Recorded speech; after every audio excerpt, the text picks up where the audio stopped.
time. And yes, they have had several success stories. Morning, guys. They have had several success stories. Some individuals. Yeah.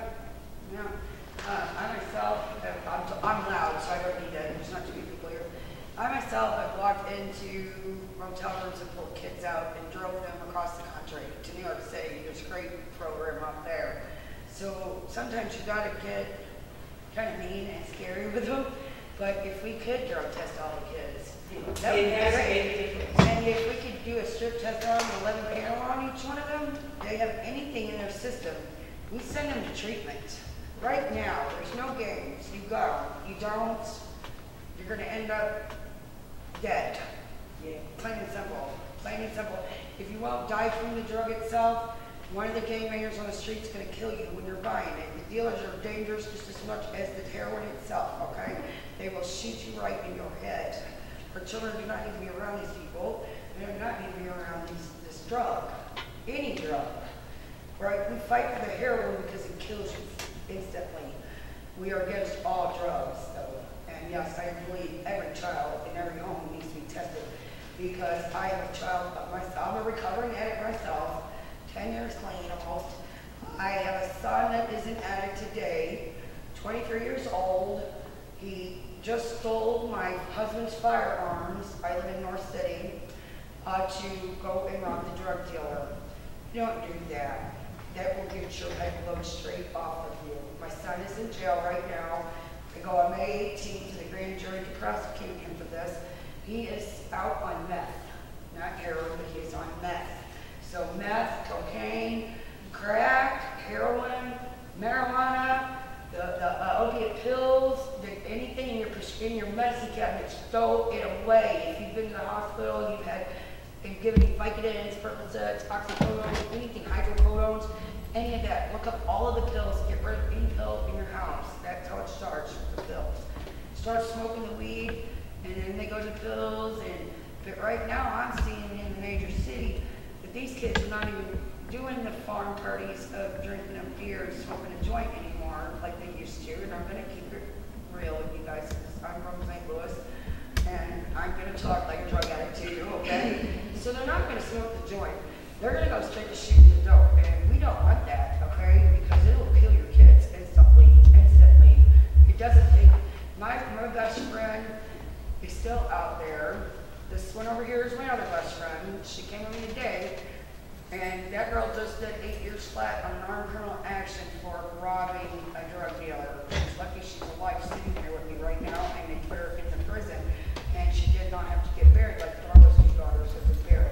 So, you can take over anytime. Okay. In here, we're going to show you what we talk to the kids when we go into the schools. I do the boring part, and then we have fun parts. This is Rochelle. She's our IT person. Got heroin and other opiates. My heart's really warm. When Joey gets up, it'll get interesting. We go in and we explain to the kids some of the names of it, what we call heroin, and then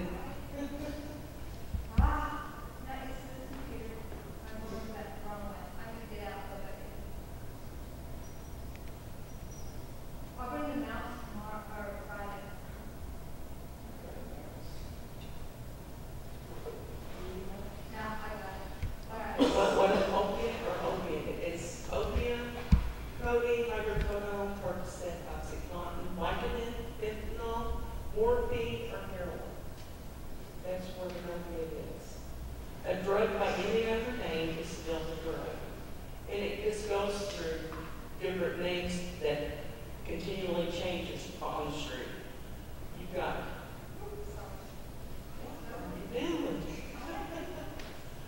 and this is what opiate does. It controls your emotions, your feelings, pleasure. Heroin acts to produce an intense rush, which people addicted to drugs seek compulsively. And this is how you get the more you use, the more you're going to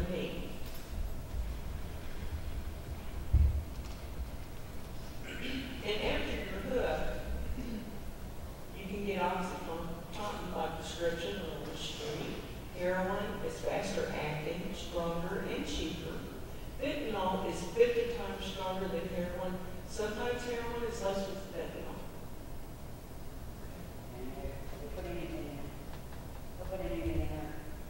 I've heard kids coming back from the doctor reports with bleach in it, and I know that's because they were putting in the meal with bleach. I know how I got in there, the parents told me, we get to that. We don't know. Get to that.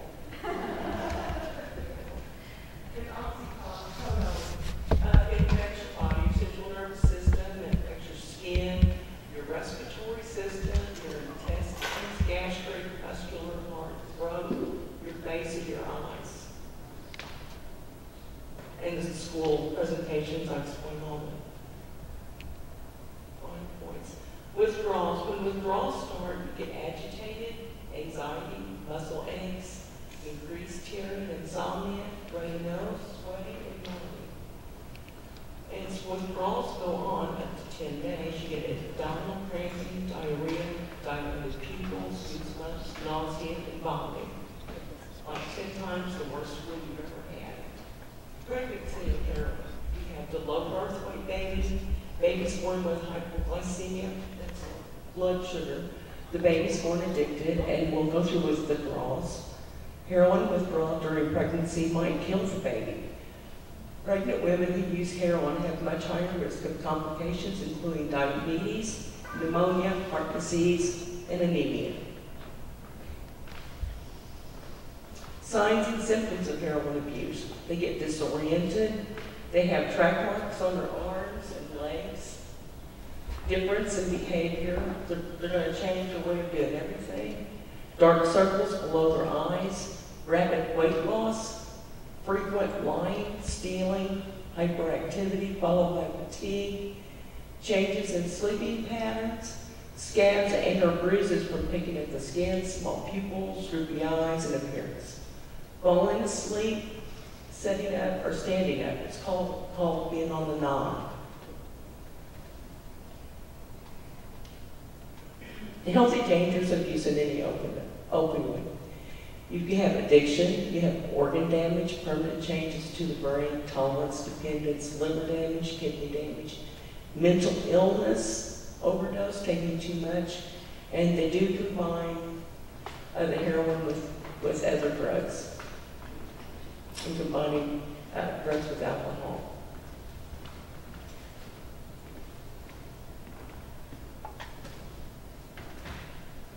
They do add stuff to the heroin. It may be laced with poison. It may be laced with other drugs like fentanyl. Some additives block blood flow to the vital organs. Dirty needles causes HIV and AIDS. Hepatitis C, blown out veins, infected veins, staph infection. This is where we kind of scare the kids. We show the abscesses and cellulitis that occur in 22 to 65% of addicts caused by bacteria on the needle or in the heroin.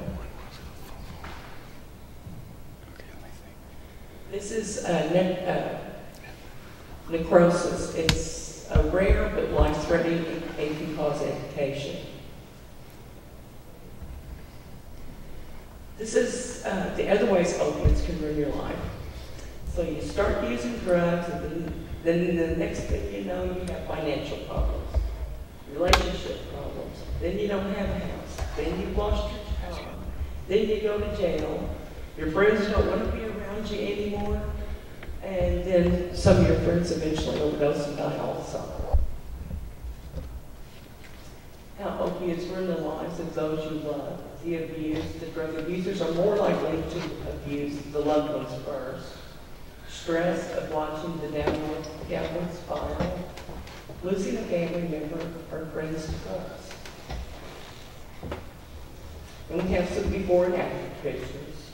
And they are not movie stars. We've had some kids come back and ask. Okay, other dangerous drugs. There's desmorphine, the methamphetamine, bath salts is very bad.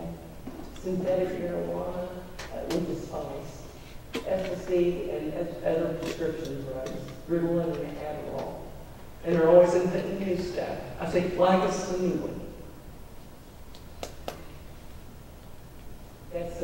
pictures, some graphic pictures of the crocodile. Mostly this is in Russia. Okay. Synthetic marijuana. The other names they call it is ice, K2, fake weed, nicotine fiber, and moon rocks. That, can I say something really fast on that one? That is really bad. They started selling it in one of the gas stations up in St. Louis. I don't know if you guys heard it sold down here. Yeah. They had signs on the doors for it. My oldest son, who's 25, got on that stuff, and he was smoking that stuff because he was on probation and he couldn't drop dirty for marijuana, so he get that. That stuff, my oldest son was so far out there on that stuff, it was so crazy. Then he got everything finally because he realized what was happening. Nowadays, he's a good boy, the oldest one. It's the third one that I have a problem with the night. Okay. Thank you. That's a popular one with the kids too, because they think it's not going to hurt them.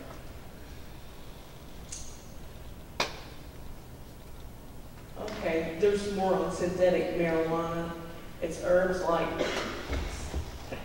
salvia, it's a flower, treated with poisonous chemicals. It works the same part of the brain as marijuana, but it's different. It's more potent. It can cause withdrawals, it can cause addiction, heart attack, and you don't know what all's in it.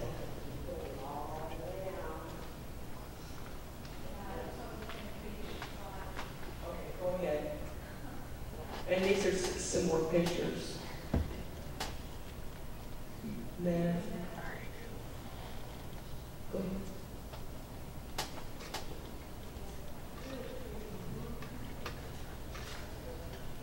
This is a guy that was dead. I can't remember what his name is. He's down south, but this meth lab actually burned up on him. That's what he looked like.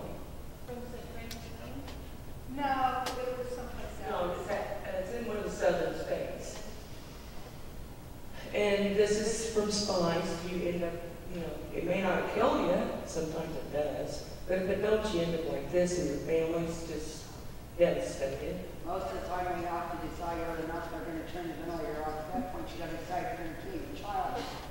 That's not something you want to decide. Okay. And this is a heroin abscess. A heroin addict. We got some graphic pictures to show the kids. This is all real too, 100% real. This is not fake at all. 114 people die as a result of drug overdose, and another 6,748 are treated in emergency departments for the misuse or abuse of drugs. 9 out of 10 poisonings are caused by prescription drugs. What you need to do, if you need help or you know someone who does, speak to a school counselor, speak to your parents, a teacher, or an adult who you trust. And we really enforce this with the kids when we do our assemblies. The younger they are, the better it is. Right. There's been several schools that school the 5th and 6th graders in. Yeah, I've done 5th and 6th grade schools on the east side in Illinois. There's not a problem with speaking to your child about drugs being that young. I started with the kids in the family young, and I understand how my son is where he's at because he was educated. So even educating our children sometimes won't stop it, but we need to educate children. And what if you get injured? You talk to your doctor. We empower the students that they can talk to their doctors when they go in for their doctor visits. If they have questions or afraid to ask anybody else.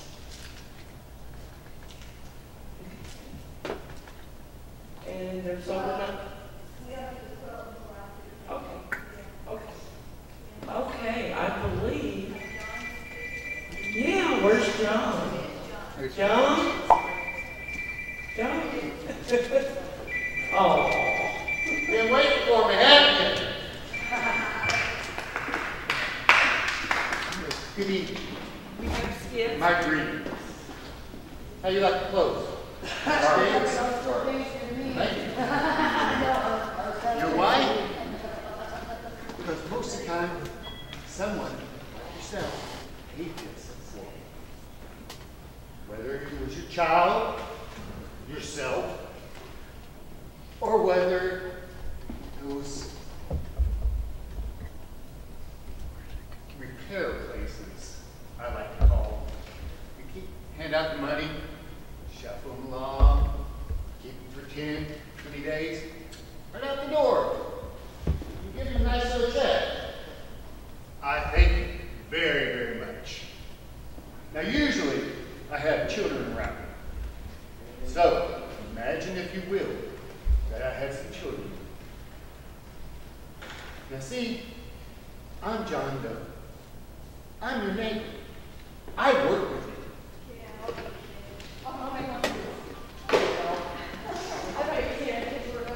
Hi, John. Hi. Hi, John. I am John Doe. I am your friend. Now, I'm that type of friend that I say, come on over. We'll watch a movie. Hey, I got some beer. Let's smoke a little bit. Mom and Dad don't need to know. It's all cool. It's fine. Well, one of you decides that's not good enough. You walk off. Hey, come on, Dad. Oh, but you don't. And then I get you guys used to me a while. I'm going to show you a new toy. Have you ever heard what Skittles is? Skittles. I get a bowl. I tell you to go to your moms, your dads, your grandparents. Give any drug that's in that cabinet, bring it to me. I don't care what it is. It can be a heart medicine, anything. Just bring it to me. Well, we'll set it in this bowl. I'll shake it up. And you just take a handful. Let's see what happens. And you know what usually happens? Yeah. This is my favorite thing. You drop dead. Then there's some of you that are going to walk away. You know where you're walking to? Right to prison. Hey, that's cool. I don't mind. I'm not going.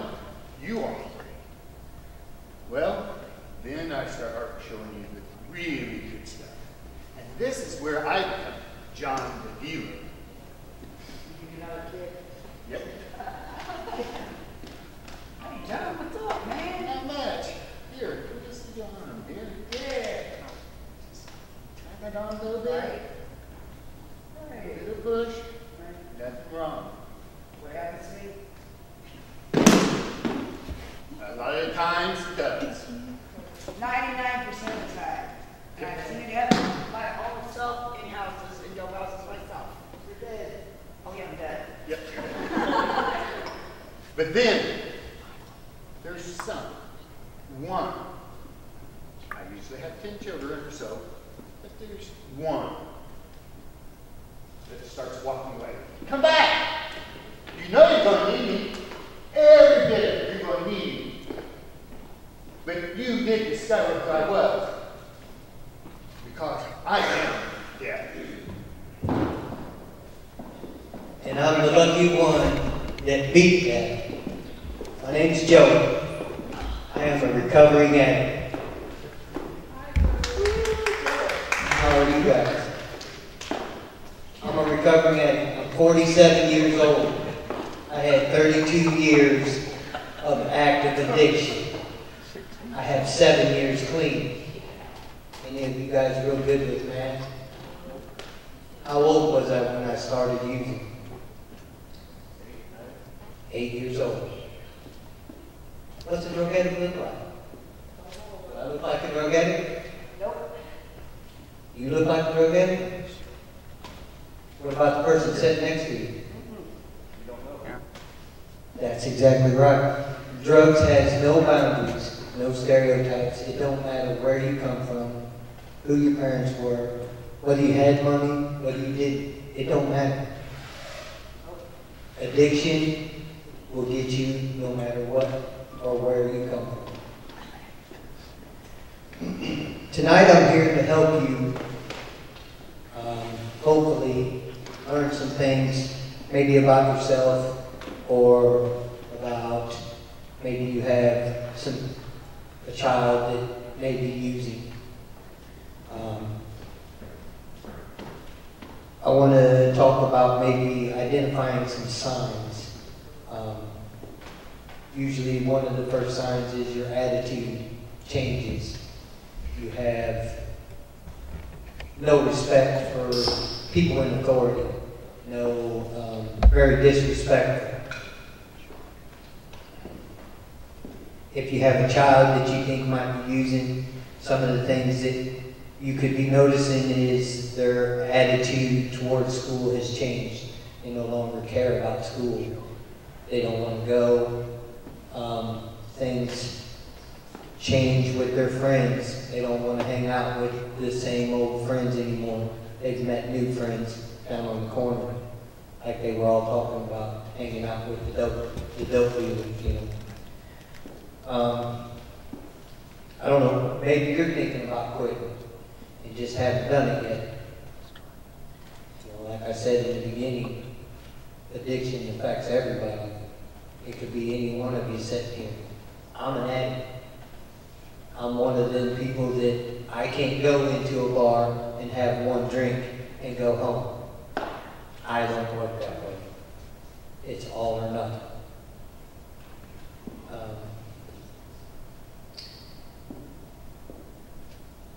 Maybe, has any of you here been to recovery? I know that's a personal question and you don't have to. Congratulations. Hey, you'd be proud of that. That's a good deal. If you're having troubles with your recovery, go to a meeting. Find a support group, positive people. I don't know what your religious background is, but churches are a good place for that. They always have something going on, always. Be involved. Do service work. If you don't know what it is, get a phone list. A phone list is something that you will get at any NA or AA meeting. They will give you phone numbers of people at that meeting that you can call 24/7. If you can't find none of them people, I have some pamphlets over here on the table. Pick that pamphlet up. It has my number in it. You call me 24/7. That's what it's about. I would be more than happy to come to where you're at and talk to you or your parents or your child and see what we can work out.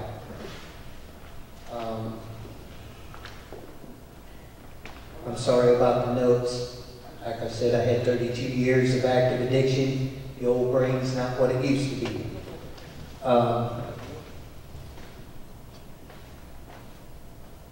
Maybe your child is using and you're trying to help. Show them love. Show them discipline, structure. Get them some support. Find them some counseling. Change the people, places, and things that they are hanging out with. It's one of the things that you will hear in recovery in any meeting. Change your people, places, and things. You know, you can't expect to keep going to the bar and not be drunk. You know, you can't keep going to the same places, hanging out with the same people, doing the same things, and expect that you're going to change. You're not going to walk in a barbershop, not measure a cut. That's right. So, changing your people, places, and things, help them do that. Go to any of the support groups with them so that you can learn their triggers, their character defects, both parents and children, either way. I know it sounds like a lot of work, but you need to be involved. And being involved also shows love. And in my case, that was something that I thought I did never have. Like I said, I started using it daily.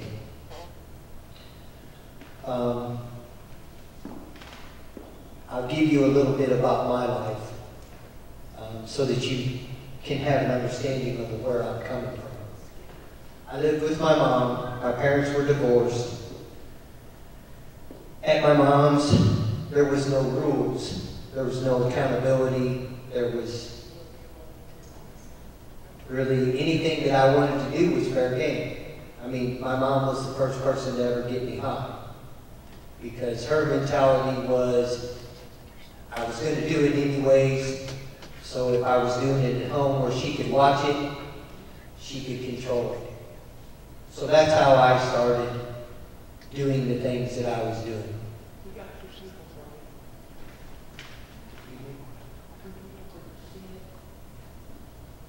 Oh, do you?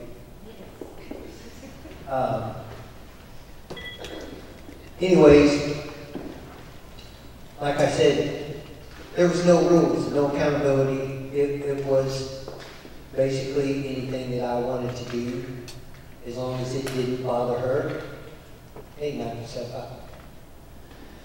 So I continued that lifestyle, that mentality for a long time. Started out drinking, smoking pot, like the ladies were talking about earlier. That's where I started. A little booze, smoking some pot. Well, that didn't do it for me no more, so I went on to speed, because they were easily accessible. I mean, just about any magazine that I looked at had them in the back. You could order them. The little white crosses, the mini pins, you know, Speckle Puff. I could go on and on about the different ones that I did. And one day, I was riding my bicycle down the side of the highway, and my dad seen me. And of course, I was drunk. So my life changed. I went to live with my dad now. At my dad's house, there was rules. There was accountability. I went from public school to a Catholic school. I played hockey. I was on the track team. I fit in with just about every group of kids in school that there is. You know, I could go over and hang out with some of my jock buddies that were, you know, really into the sports. Or I could go over to the party crowd and all the party kids and hang out with them, because I got along with them too. I even had friends that were the straight A students, you know, and the good kids, and got along with them. The point that I'm trying to make and where I'm going with this is, it doesn't really matter what you're doing and what kind of person you are. Addiction will get you if you let it. It doesn't matter who you are, where you come from. First time I got in trouble, I was probably 12 or 13. I got in trouble, put on probation for stealing a couple of cassette tapes. Not because I needed to, or that I didn't have money. Heck, I had money in my pocket. I did it to see if I could get away with it, because I thought it was cool. It was a challenge. Because I was high at the time. That was the norm for me, high all the time. Not thinking right, not using sound judgment, not making good choices. So I got put on probation. And that summer continued. I was with my mom because it was summertime, and that's where I went, back to mom's house in the summer.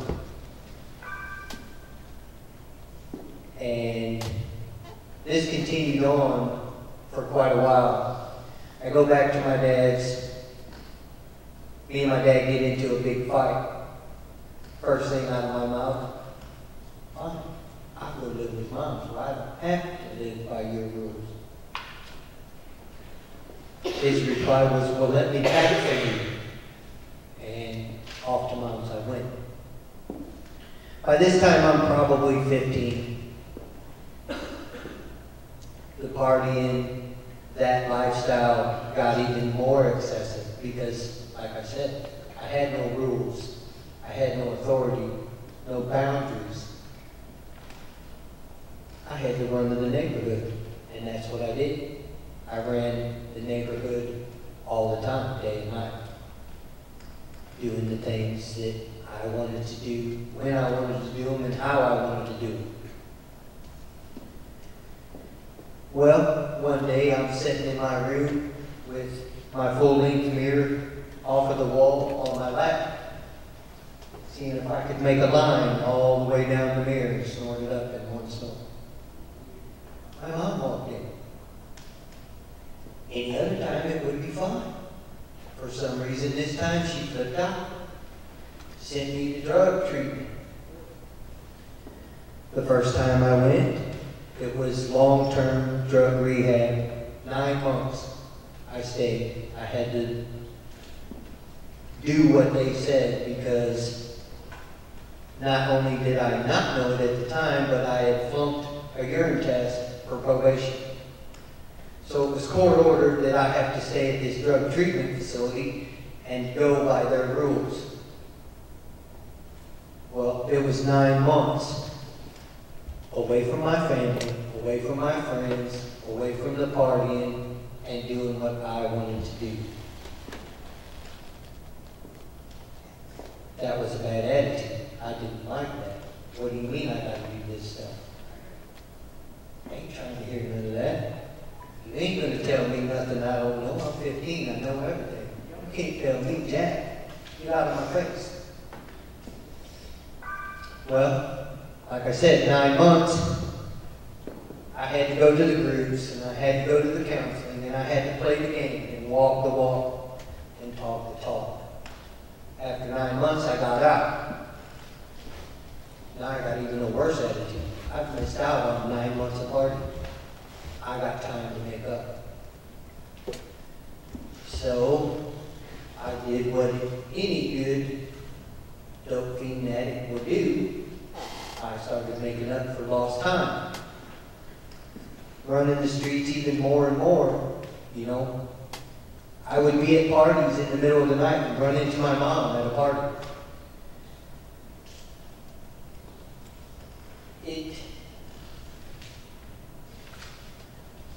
My attitude continued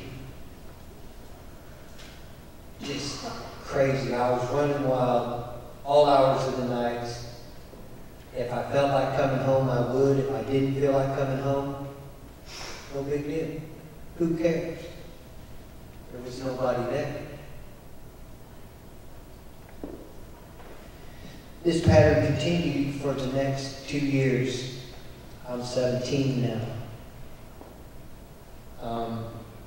I'm not going to use the volunteer because I don't have the stuff with me, so I apologize for that. But at 17, I had been running the streets enough that I didn't feel that I needed to live at home anymore. I could do it on my own. So me and some of my friends were sleeping on a guy's screened-in front porch for about, I don't know, a week or so, just partying hard. You know, doing the coke, the mushrooms, anything that we could get, it didn't matter. Well, we were hungry one night. And we decided that we was going to call up the pizza delivery guy and send him to the address down the street because nobody was there. And when he got there and went to the door, we took his pizzas out of the car. It was all fun and cool at the time, you know. Here we are running down the street with 3 large pizzas. You know, thought that was pretty cool. The kicker with that was the 3 buddies of mine that were with me got caught for something else and towed. So the 3 large pizzas that I took from the pizza delivery guy cost me 9 years. They charged me with an armed robbery because we had a stick. Nobody was hurt. Nothing like that.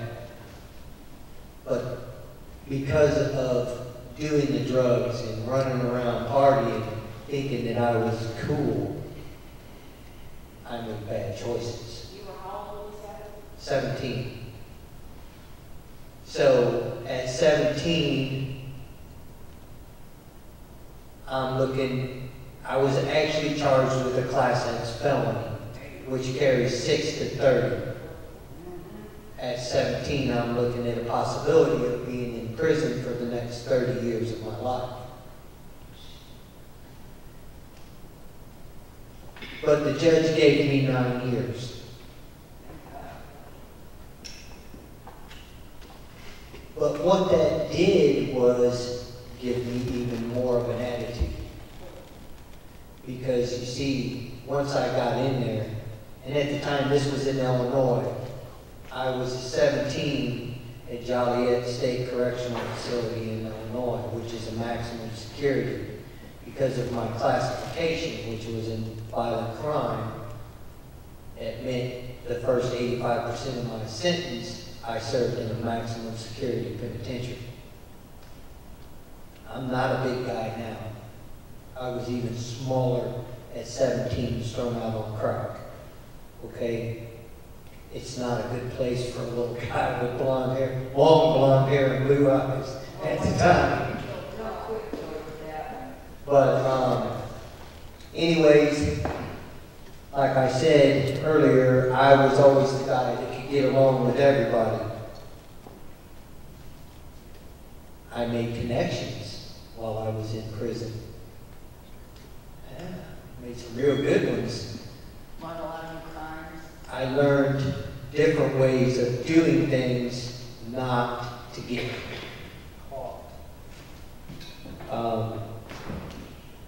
So I get out at 22.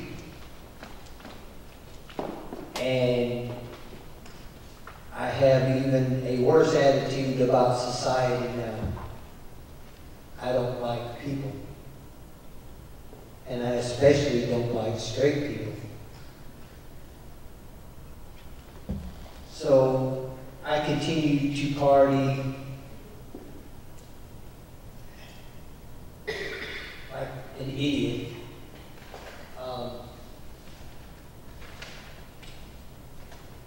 I had a span of about 17 years there. Had one child in the process, a boy. His name is JT. JT will be 19 in July.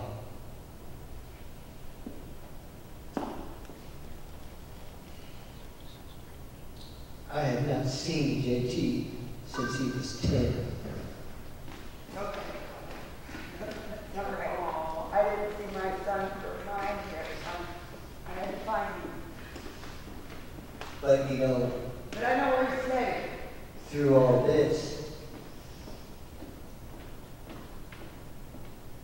the choices I made, I put dope over mom's kids.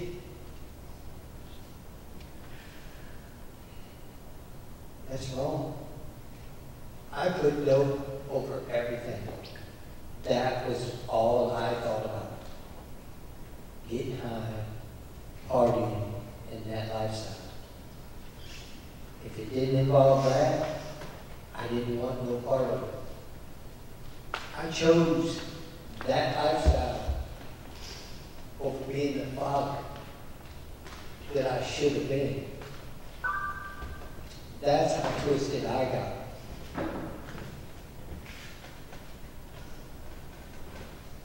That's what addiction does to you. Addiction blinds you to what really matters. You know, through all this, I'm not mad at him because he doesn't want to talk to me now. Yeah, it hurts. There are consequences I got to deal with for my actions, not his. I made good choices. As bad as I would like to take them back and change things and right them wrongs, I can't. You see, the one thing about addiction if you dabble in it long enough, it's a whole family sport. Everybody gets to play, whether you're doing it or not. My son didn't do anything wrong. He didn't ever do the drugs, but he's a consequence of it.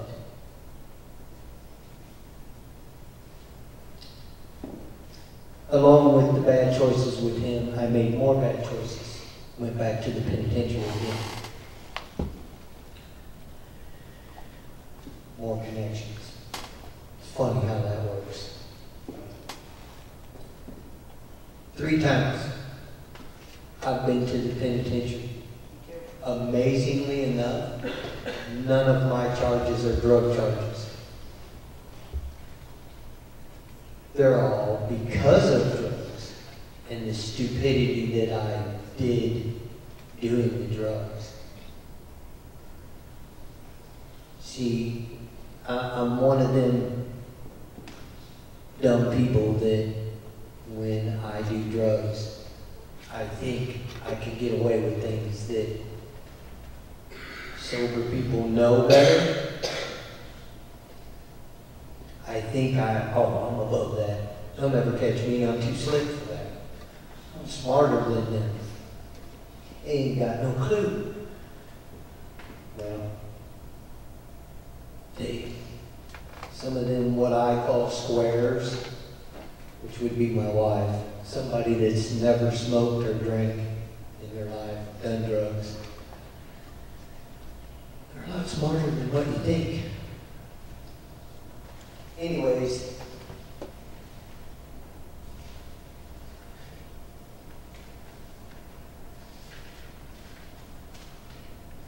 my 3rd time in trouble, I'm back in the penitentiary again. I'm 40 years old this time. And there was guys in there. How old are you? There was guys in there your age. 19. Calling me at 40, Pops. Right. Dude, I'm not old. What are you calling me Pops for? I'm 40. OG all the time in the city. I'm only 41 years old. But I'm laying in my bunk. I always laid on the top bunk because if anything jumped off, I had the best opportunity because I was above everything else. I always took the top bunk. And you never had to fight for it. Anyways, I was laying in the top bunk one night and I was thinking, I'm 40 years old. I've been doing it my way for 40 years, and here I am, 3rd time back in the penitentiary. Something's got to change. Something has to change. I can't keep doing this. If I don't change, I'm going to die. So, I did the first thing I could think of. God, if you're real, take this addiction from me. I can't do it no more. I need help.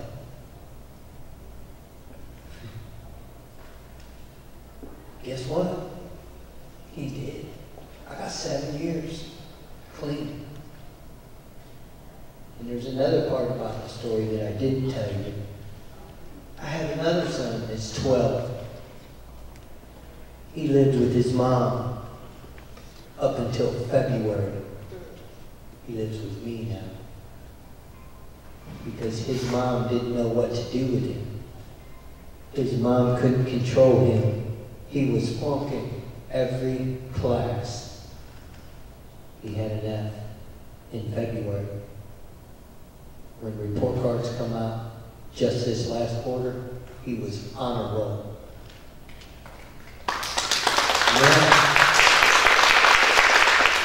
So, what I'm saying in that is just because you're an addict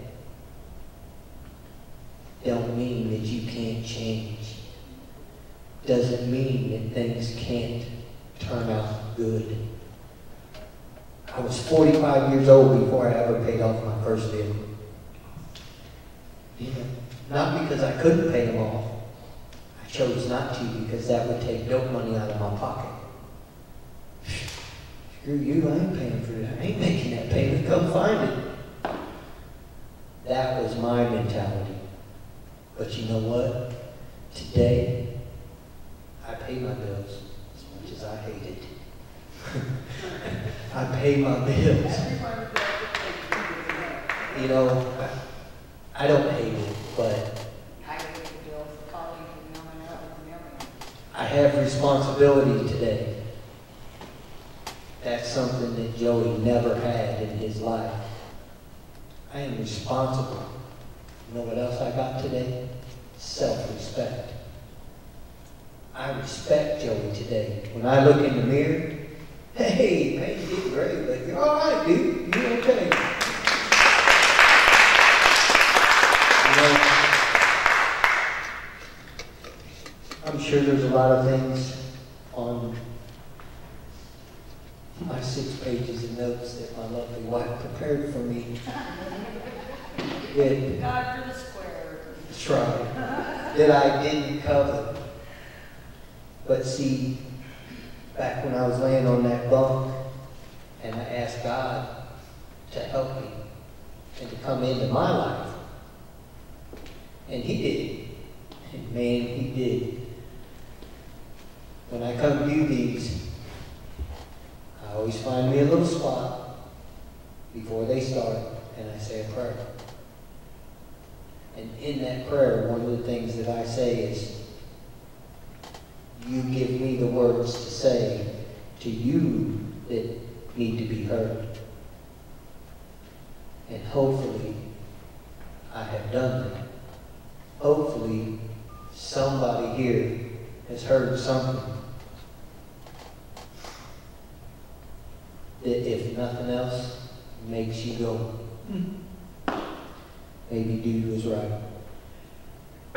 So, if you're thinking about quitting, quit. Don't get caught up in that, well, once I get this taken care of, I'll stop. Because you'll never get it taken care of. Tomorrow's not promised.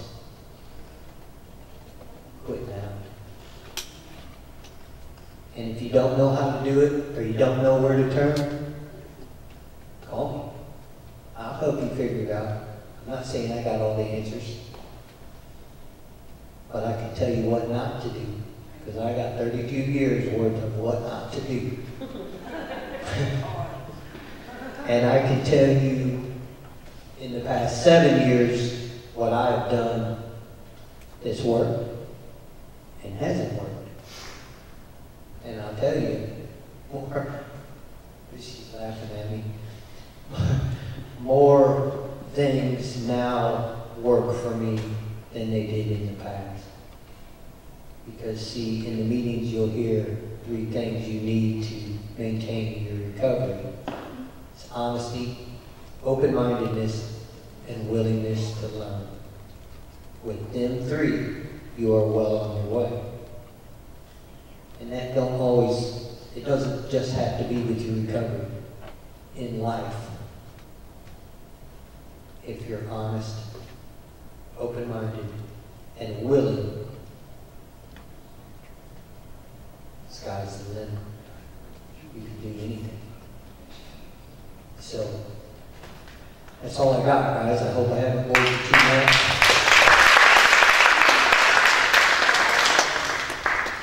Oh yeah, you want to do your quilt? Oh, yeah, but with just being a group, Joey's expanded a little bit what he does. Can you explain your skit that we do with the kids? I have a little skit that I do with the kids. When I tell you in my story that I was 13 and got in trouble, I asked, is there any 13-year-olds in the crowd? Because we also do middle schools and high schools. And I will pull one out and talk to them a little bit and tell them, well, now you're on probation because you just broke the law.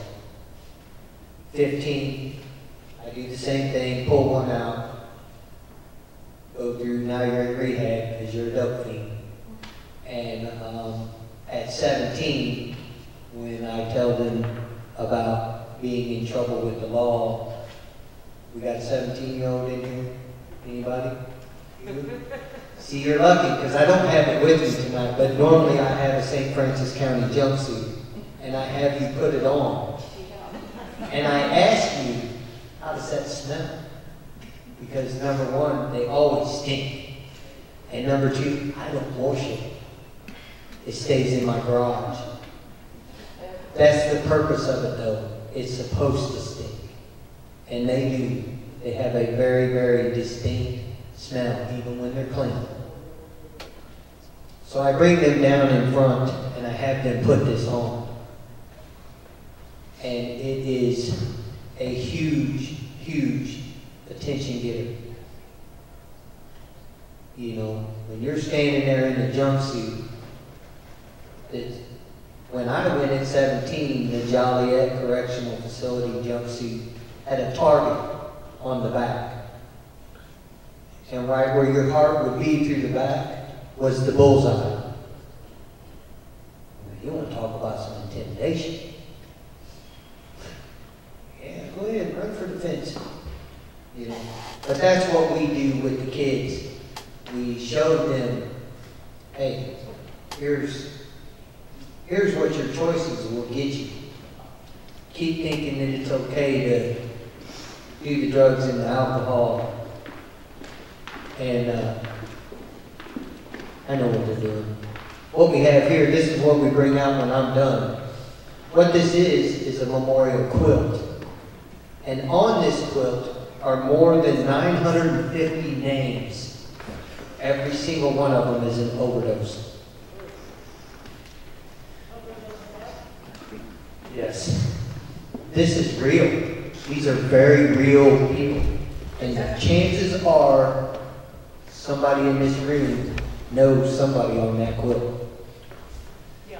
The chances of you knowing somebody on that quilt are more than you not knowing somebody on that quilt. This quilt has been everywhere too, all the way to Jefferson City, on a charter bus, Piper. This goes from where, Darla? From Missouri mostly, and some in East Side too, Illinois.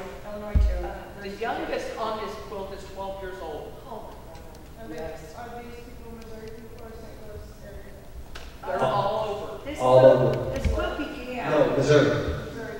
Missouri, Mostly- some in A Illinois. little bit of Illinois, because I went over to Illinois and worked with the feds in a lot of schools. And we had a few big arch memorial rallies under the arch. We started in 2011 doing them. Darla started this quilt in 2012. So we've been working on this quilt for some years now. I have probably 5 panels to add just for this year. I've got a lot of my friends on here. I've got 34 people on my list of associates and friends I've lost. That's a very good point. You know, 34, I'm up to 34. I'm one of the lucky ones, like I said in the Me beginning. too. I beat that. But there's a lot of them out there that don't. And you don't have to take my word for it. These are all real kids, all real names. Each name on that quilt, it could be you, it could be me, it could be you, it could be any one of us sitting in this room right now. It only takes one time. Whether you're a seasoned veteran like me of 32 years or first-time offender. And I say offender because that's what you're going to end up being by the time it's all said and done if you continue down that path. The oldest on the quilt is 67. The oldest one, she said, was 67. Can I tell a story really fast, Joey, of a young boy that's on this quilt?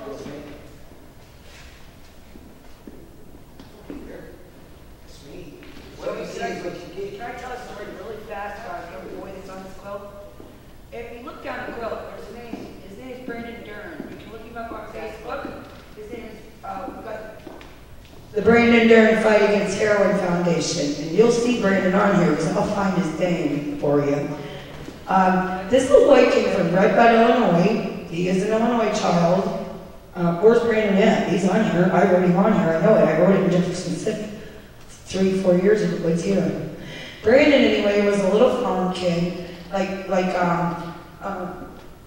He was telling us on the end, John Doe was telling us on the end, the pills and the bowl, the farm party stuff. That's what Brandon was doing when it started. Before it all was over, Brandon was dead on Natural Bridge of Kings Highway in a dope motel on the west side by me up in the city. He was from the country. That little boy should have never been anywhere near my darn house, okay?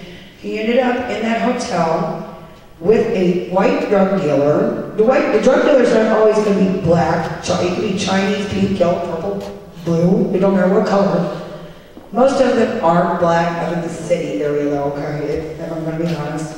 But Brandon was actually getting ready to go in a dumpster by a white heroin dealer that killed him. You can look it up. It's the most time that we've ever gotten anybody in our state of Missouri, and I want you to clap loud when you hear this. Lincoln County, Missouri, hung this. Well, I don't want to say what I'm calling with kids in this room. But they hung his butt out there in Lincoln County. They gave him 22 years, not for Brandon, but for Doug Geiger. You can Google Jason and Wendy Voss. There's a brother-sister duo. Boyfriend Kiki was the drug dealer. White people's all running the dope for the dope man, and this little boy's getting drug out of a dope hotel, and he come from a farm in Illinois. He's getting drugged down the steps. They're trying to dump his body in a dumpster on the west side. That's what happened to Darla's daughter. She got dumped in an alley, South City. That's how I met her. We were from down Bismarck, Missouri, all the way to St. Louis, basically. It will say it's Lee May, but that's right on the border of South St. Louis, okay? Darla met in the alley playing a memorial up for her daughter. I didn't know her from Adam. She come riding up in a billow truck on me. I was like, oh crap. But anyway, we were lighting candles for the crosses out. That's what we do in St. Louis when someone dies. But actually with Brandon, he was getting dumped by a white dealer. Look up Jason Washington, read all about it. And a black dealer actually saved this little white boy from going in a dumpster, believe it or not, okay? And the police were actually able to get his body and get it back to his mother, because a lot of times bodies don't make it home. When a mama does not know her baby's body is, they actually want to put a shotgun to her head, okay? And I've seen it with a lot of moms. That's why I had my son in jail today. I've been to prison 3 times too. So I say he's been 3 times. My son's there today because I don't want him killed. Okay? Okay, I'm going to talk. Well, her story's a little. Sorry, guys. Okay, I got any questions or? Are you guys just like to throw the lights on? Yeah. You need the lights on for that? Oh, you turn like probably. Thank you. Oh, We need a little. Hey, Joe.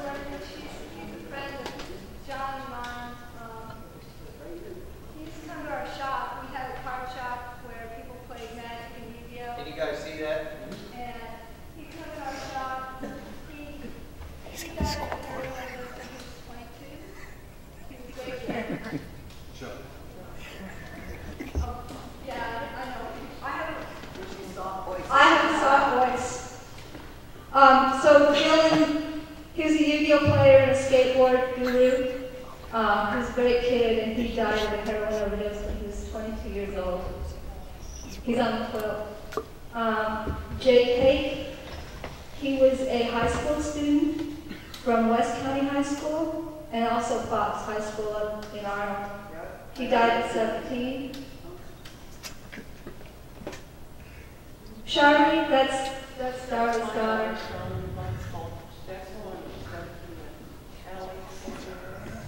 Yeah, 26 years old.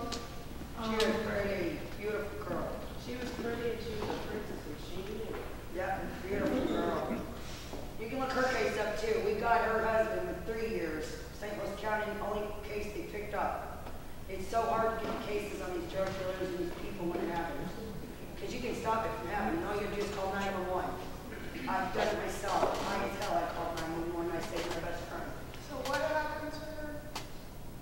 To Charlotte, her estranged husband, guy friend, picked her up from down around, from Ironman Lake, where she had rented a house down there. They picked her up down there. He took her to Lee May Park and left her. And her estranged husband just lives a couple blocks over. And by daylight, she was found dead in the house. It hit our news all over St. Louis. It lasted the news. Body found in the alley, boom, boom, boom, boom, boom. When I heard that it was heroin, we went out and did a vigil and started putting out candles and stuff because we knew this little girl came from the country. We didn't think she had anybody. And her mom come up with the whole family in the truck. And that's how I met Darla Carey. Yeah. So her husband gave her the heroin? Her husband, He admitted to shooting her up. he tried to kill her. We looked at his Facebook page. Charlie was dead on June 26th. June 11th, he wrote on her Facebook page, "Bye-bye, Charlie." Yeah, 2 weeks 2 before weeks he died. before he killed her. He posted on there, no more Charlotte. No one Charlie, yeah, or bye-bye, we seen it. We stalked him. And he on Facebook. In October, after Charlie was murdered, the same scenario happened here in Jefferson County. Arnold, Missouri. Yeah, in Arnold, at a motel. You did the same thing to another girl Same called. Her name was Nicole Pryor. They can't place him at there with Crime Bob. scene. Apparently, he was cutting grass that day, but it was raining that day. His mother will lie for him. We have walked into courtrooms, me and Darla together, and his mother had the nerve to say something to her one time, and I'm real ignorant because I'm from North City and I'm from the streets. I said, "How dare you say that to this woman after your son killed your daughter?" Yeah, we posted up in that The court. point of all these stories, though, guys, these are the extreme. A lot of these started out just like Smoking a joint. having a beer and being one of the good old boys. Right, being good old boy. That's how a lot of them start out. Beer on the truck. I grew up in Collinsville, Illinois. It ain't just guys, though. No. I know some women that are hardcore. Michelle, why don't you say something? Michelle is very hardcore, and she's lucky to be alive. But are you scared to talk? No, I just wasn't sure if I should or Go for it. not. No, you're gonna have Yes. to. I'm gonna work around it, yeah. The stories? I think All right, go ahead, Michelle, tell them what you did. Okay. Your drug habit was. I've been on heroin and crack since I was 16 years old. I'm 36. I kicked in a drug dealer's door, burglarized the house, pistol whipped his wife, and was originally charged with attempted murder. It got dropped down to a first-degree robbery. They offered me 30 years. I got a paid lawyer. Went from 30 down to 15. I just did 8 calendars. That's 8 years flat in prison, and I'm still on parole For 5 more. for 5 more years. And she's my best friend. And what started me, smoking pot. And I'm going through this with my 16-year-old right now. We both are dealing with it as children today. It's a nightmare. I thank God every day that I did what I did. I have a little remorse, but like, I feel like it's just part of the drug game. It's not like I robbed a law-abiding citizen. That's more the mind frame I was in then. And I think I would have got out a lot sooner if I didn't have that mind frame when I went for the parole board. She thought that she was fine because she robbed a drug dealer. Yeah. You know what I mean? Not true. She's like, he's not the working class man or the working class boy, and I didn't just carjack somebody, I robbed a dope man. Why do you have a problem with this, police, you know? And it was not, but they The said. problem is the dope man will come and kill you. I almost killed the lady, so that's why they got so deep in it. And that's all I've been doing since the age of 16 was working robbing everybody in South St. Louis. You know, one of the things that I'm sure we're all trying to make the point of you two have children that are following in the same footsteps. Right. I had a child that was following in my footsteps. Yes. The children do what they see. Even though I thought, oh, I don't ever get high in front of me, he don't know what's going on. Right, I never Yeah, got they do. my children do. That's why we say be involved in your kids' life. Know what they're doing, who they're going with, where they're going, why they're going, and what they're doing. I don't know that it would have changed my life, but I believe had I stayed at my dad's, I may not be standing here talking to you today. I could have been, one of them smart fellows. But they learn what they see, And even though I thought mine never seen me getting high, he seen a whole lot of other stuff. Even though he didn't see the actual. This picture here, that's my other daughter. Don't make me cry with this one, because I'm gonna have to talk about it again. This is my other daughter. She died 5 months after Charlotte was found in heroin. It was also Brandon Durr's 1-year anniversary night. Go ahead. She had a lot of mental health issues, so she took a lot of medicine. I, as a mother, did not know what all to look for. She was bipolar to the extreme. She had her borderline personality disorder, agoraphobia. I mean, she has a long list of stuff. And it was bad enough to the point where she was going to let Charlotte be her guardian. We had actually went and talked to an attorney. And then when Charlotte died, Angela just spiraled down and she ended up painting herself. And a couple of weeks after the funeral, we was looking for her stuff and we found out she had been using heroin too. So what I was thinking was, because she was on the nod is now. Whenever she was on the nod, I was thinking it was her bipolar medicine because she took some medicine that would just black my horse out. And it was heroin. We found 5 needles in her room.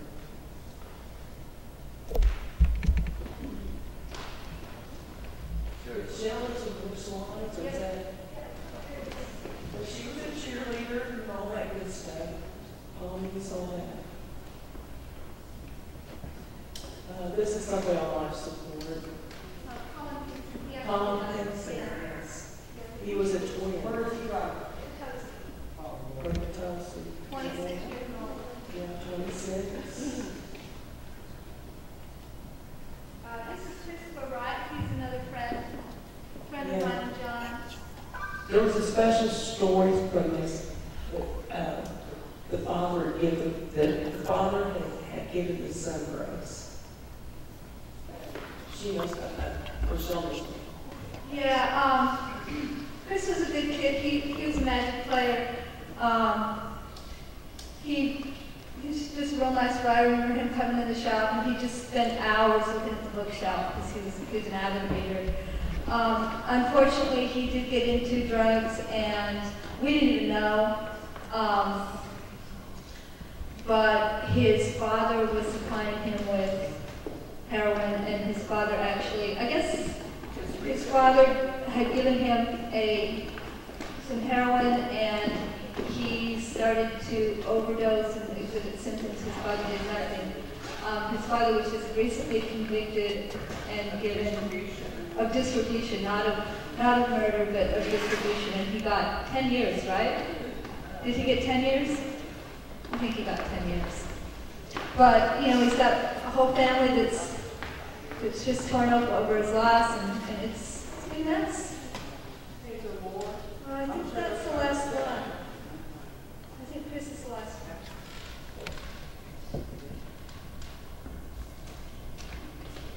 There's another thing. Back in December and January, before I got out of prison, 2 of my very close friends, one I've known for like 13 years, one I met when I was 11, they got murdered by the same drug dealer. Brains blown up, executed. Detectives, St. Louis Police Department know where this drug dealer is, and they still will not arrest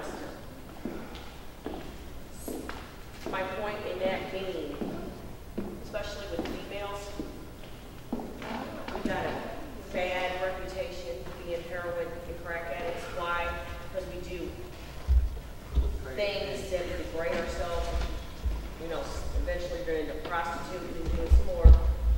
Because And the every law drug looks dealer down on has us sex for with that. every little white girl, okay, I'm gonna tell you that right now.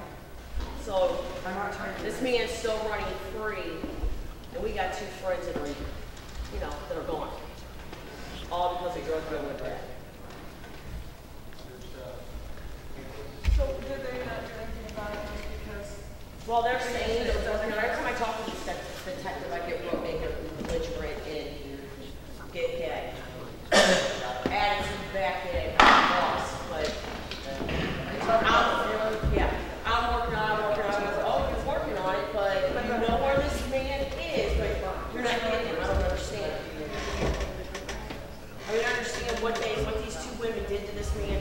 Yes, it was wrong, and it deserved to go out like that. You guys got any questions? This is so informal, this is. Why is it so hard? Because the towns do not want to accept that it is in their town, okay? I live in the ghetto, so you know it's in my road. There's no, There ain't no school in the country that there ain't. there is not. There is no in this high school, yes, sir. We're not being disrespectful, I wasn't texting, I was trying to post that there's still time to come. We waited, we started 15 minutes late. This is not, okay, let me tell you guys, I've been through a lot of schools. On the parent tip, the parents do not want to come out. Share about it. Okay, they do not want to come out. This is not the first time I've seen a gymnasium with just a few parents in it, okay? We've been doing this since 2011, okay? This is not the first school I've been in when there's just a handful of people. When I drove all the way from our city, I knew this was going to happen, okay? There's not, it's not your problem. You did get people to It's the come. parents' problem. The parents, You know, in these small towns, people get embarrassed, especially with their kids, you know, and stuff like this. So they think it's What all is everybody gonna think? city, the ghetto families that get on stuff like this. No, it's not.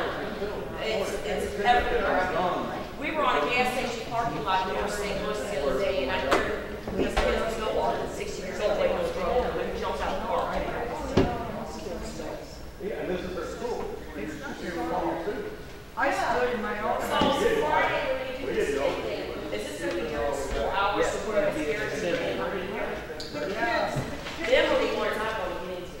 But you're only gonna get, you're gonna get 100 in my students, and then whoever wants to come in, they'll have one. That's fine though, because them 100 kids are gonna go They'll tell be another 100 wives, you can say. Sorry. And that's what we want. You know, the thing is, They are. after they do it, Sorry, Right kids. now, if this school, any school, is doing drug tests, You're gonna have half the school high. I'll give you a for instance. One of the other schools that we've been at, West West County does do drug tests. And San After the presentation was done, I had a young lady come to me You can buy them drug and tests say, at Walgreens. hey, I want to tell you, thank you for your presentation. I've had 3 months clean off of heroin because of that drug test. Right. That's how it got caught. That's how she got caught. Nobody knew it. Her family didn't know. after the kids come Friday, some of them will go out to other kids, and you may want to try an evening meeting after you talk to them. I'll Yes. tell you something else. Because that's I'll tell you something else. Joey will come in. We have had, I'm not sure what other school was at, but one of the kids that was at one of the schools we did our demonstration at,